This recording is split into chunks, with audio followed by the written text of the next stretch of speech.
एक मर्तबा हलाकू खान की बेटी अपने चंद फौजियों को साथ लेकर शहर बगदाद में सैर करने के इरादे से हाजिर आती है।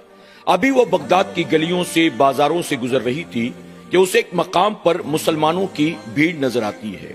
जब उसने भीड़ को देखा तो अपने एक फौजी को बुलाकर कहने लगी, जा वहां पर जाकर देख और आकर बता आखिर मामला क्या है, वहां पर इतनी तादाद में लोग क्यों मौजूद हैं। उसका हुक्म सुनते ही वो सिपाही भागता हुआ उस जगह पर जाता है। वो कुछ देर तक वहां सारे मामलात को देखता रहा, सुनता रहा, समझता रहा। फिर पलटकर हलाकू खान की बेटी के पास आकर कहता है, बादशाहजादी, दरअसल बात यह है कि वहां पर एक मुसलमानों के आलिम मौजूद हैं जिन्हें मजमे ने घेर रखा है। वो उनके सामने दीन की बातें कर रही हैं और फिर लोग उनसे जो सवालात करते हैं वो उनके सवालों का जवाब देते हैं। इस पर हलाकू खान की बेटी कहती है कि काम करो, तुम जाओ और जाकर उस आलिम को मेरे पास बुला कर लाओ।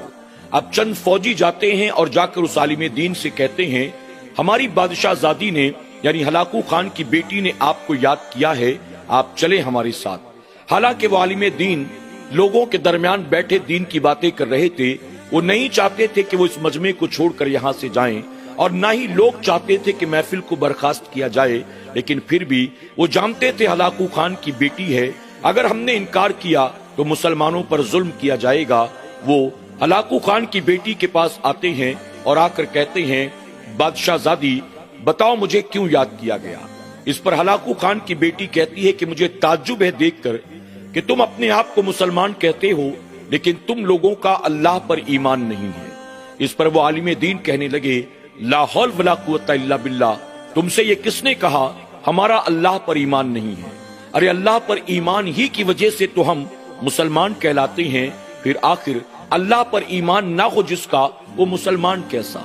इस पर हलाकू खान की बेटी कहने लगी, अगर तुम्हारा अल्लाह पर ईमान है तो मुझे लगता है कि तुम्हारा अल्लाह के इख्तियारात पर, अल्लाह की कुदरत पर ईमान नहीं है। आपने दोबारा कहा, ला हौल वला कुव्वता इल्ला बिल्लाह, अल्लाह पर ईमान लाने का मतलब यही है हम अल्लाह को खालिक मानते हैं, मालिक मानते हैं, कादिर मानते हैं, उसके इख्तियारात को मानते हैं। आखिर कौन सा मुसलमान है जो अल्लाह की कुदरत का और उसके इख्तियारात का इनकार कर सके। इस पर हलाकू खान की बेटी मुस्कुरा कर कहती है, जब तुम्हारा अल्लाह पर ईमान है, अल्लाह की कुदरत पर ईमान है, तो तुम्हें ये मानना पड़ेगा कि अल्लाह ताला तुम लोगों के मुकाबले हमें ज्यादा पसंद करता है, हमसे मोहब्बत करता है। इस पर आलिम दीन ने कहा, भला वो कैसे, ये बात आपने कैसे कही। इस पर हलाकू खान की बेटी कहने लगी, अल्लाह ताला अगर हमसे ज्यादा मोहब्बत ना करता तो तुम पर अल्लाह हमें मुसल्लत क्यों करता। अल्लाह ने तुमको कमजोर बनाया है और हमें अल्लाह ने ताकत दी है। तुम रियाया में हो, हम बादशाह हैं, तो इसका मतलब ये है कि अल्लाह तुम्हारे मुकाबले हमें ज्यादा पसंद करता है, हमसे ज्यादा मोहब्बत करता है। इस पर वो आलिम दीन कहते हैं, हलाकू खान की बेटी अगर तू मेरी बात का बुरा ना मान तो मेरे एक सवाल का जवाब दे। उसने कहा, बताइए क्या सवाल है। आप फरमाते हैं, तूने कभी किसी चरवाहे को देखा है जो बकरियों का रेवड़ लेकर, भेड़ों को साथ लेकर जंगलों की तरफ जाता है उन्हें चराने के लिए। आलिम दीन की इस बात को सुनकर शहजादी जवाब देती है, हाँ मैंने बहुत से चरवाहे देखे हैं। वो चरवाहे अपनी बकरियों और भेड़ों की रेवड़ को लेकर जंगलों की तरफ चराने के लिए जाते हैं। इस पर आलिम दीन ने कहा, फिर तूने ये भी देखा होगा जब चरवाहे बकरियां और भेड़ों को चराने के लिए जंगलों की तरफ जाते हैं तो उनके साथ दो चार कुत्ते भी होते हैं। शहजादी कहने लगी, हाँ मैंने ये भी देखा है, उनके साथ कुत्ते भी होते हैं। आप आखिर कहना क्या चाहते हैं। इस पर वो आलिम दीन कहते हैं, शहजादी क्या तू जानती है जब चरवाहे अपनी बकरियों और भेड़ों को चराने के लिए जंगलों की तरफ जाते हैं तो आखिर साथ कुत्ते ले जाने की वजह क्या है। इस पर शहजादी कहती है, मैं इसकी वजह भी जानती हूँ। जब बकरियां या भेड़ें रेवड़ से बिदक जाती हैं, दाएं बाएं भागती हैं या मालिक के कंट्रोल से बाहर हो जाती हैं, तो उस वक्त चरवाहा अपने कुत्तों को उन बकरियों की तरफ दौड़ा देता है और फिर वो कुत्ते उन बकरियों को घेर कर दोबारा फिर उसी चरवाहे के पास ले आते हैं, भेड़ बकरी के रेवड़ की तरफ ले आते हैं। आलिम दीन ने कहा, शहजादी आपने बिल्कुल सही कहा।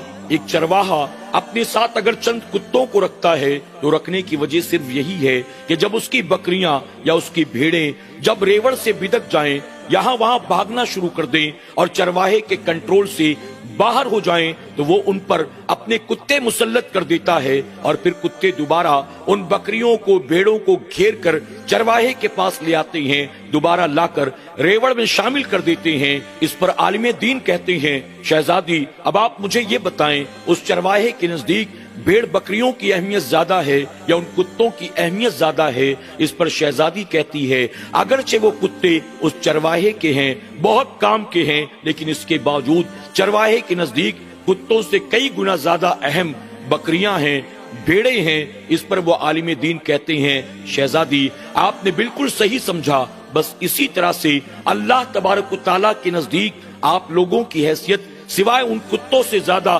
کچھ بھی نہیں ہے۔ جب اللہ کے بندے اللہ کی نافرمانی کرتے ہیں، بغاوت کرتے ہیں، اللہ کے حکم کو نہیں مانتے ہیں، بدکتے ہیں، اپنی مرضی کے مطابق یہاں وہاں بھاگنا شروع کر دیتے ہیں، تو اللہ تعالیٰ تم جیسے کتوں کو ہم پر مسلط کر دیتا ہے تاکہ انہیں گھیر گھار کے دوبارہ اللہ کی بارگاہ میں لایا جائے، اللہ کی بارگاہ میں رجوع کیا جائے، اپنے رب کی بارگاہ میں توبہ کر لی جائے۔ جب تک ہم پلٹ کر واپس نہیں آ جاتے ہیں تب تک کتوں کی اہمیت ہے، اس کے بعد کتوں کی اہمیت ختم ہو جائے گی۔ اللہ اکبر۔ ہلاکو خان کی بیٹی نے جب یہ سنا وہ حیران رہ جاتی ہے۔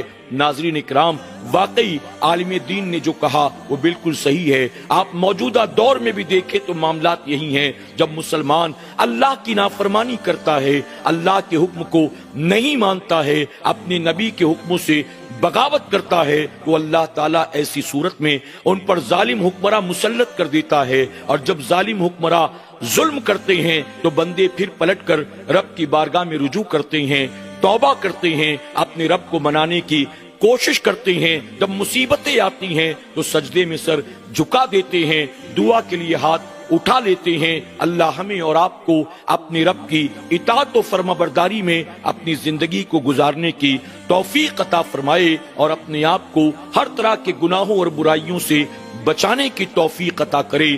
آمین یا رب العالمین۔